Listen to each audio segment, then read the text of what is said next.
అదే ఇప్పుడు knee replacement surgery revision చేసే ముందు మనం అది ఎందుకు రివిజన్ చేస్తున్నాము, దానివల్ల వచ్చే ప్రాబ్లం ఏంటి కనుక్కోవడం చాలా ఇంపార్టెంట్. సో ఇప్పుడు ఇక్కడ ఈ మోడల్లో మనం చూస్తే ఇప్పుడు నీ రీప్లేస్మెంట్ చేసిన తర్వాత ఈ మెటల్ కాంపోనెంట్స్ని మనం యూజువల్గా సిమెంట్ పెట్టి అతికిస్తామండి. సో ఇక్కడ పైన ఫీమర్ దగ్గర, కింద టిబియా దగ్గర. సో ఒక్కొక్కసారి ఏంటంటే మనం అనుకున్నట్టు ఈ మెటల్ కాంపోనెంట్ అనేది లూజ్ అయిపోతుంది. సో అంటే ఏంటంటే దీనికి మధ్యలో ఉన్న బాండింగ్ లూజ్ అయిపోతుంది. ఈ కింద టిబియల్ ప్లేట్కి ఈ బోన్కి మధ్యలో ఉన్న బాండింగ్ లూజ్ అయిపోయి నడిచిన ప్రతిసారి పేషెంట్కి నొప్పి వస్తుంది. సో ఇటు పరిస్థితుల్లో ఏం చేస్తామంటే ఈ లూజ్ అయిపోయిన ఇంప్లాంట్స్ అన్ని తీసేసి మళ్ళీ కొత్తగా ఇంప్లాంట్స్ పెడతాం అనమాట.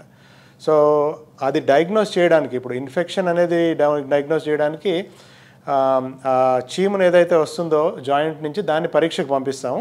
ప్లస్ కొన్ని స్పెషల్ ఇన్వెస్టిగేషన్స్ చేయాల్సి ఉంటుంది. అంటే ఎక్స్రేలో ఒక్కొక్కసారి లూజనింగ్ అనేది కనిపిస్తుంది. ప్లస్ కాన్స్టెంట్గా దాంట్లోంచి పస్ అట్లాంటిది వస్తుంటే దాన్ని మనం టెస్ట్కి పంపించి ఇన్ఫెక్షన్ అనేది ఉందా లేదా, ఇన్ఫెక్షన్ ఉంటే ఏ టైప్ ఆఫ్ ఇన్ఫెక్షన్ ఉంది అని కనుక్కుంటాం. ప్లస్ కొన్నిసార్లు special type of bone scan అని ఉంటుందండి. సో దాంతో కూడా ఇన్ఫెక్షన్ అనేది మనం ఐడెంటిఫై చేయవచ్చు. సో ఇట్లా ప్రాబ్లం ఏంటి అనేది మనం ఇన్వెస్టిగేషన్, క్లినికల్ ఎగ్జామినేషన్ ద్వారా ఐడెంటిఫై చేసి దానికి సరైన ట్రీట్మెంట్ ఇవ్వాల్సి ఉంటుంది.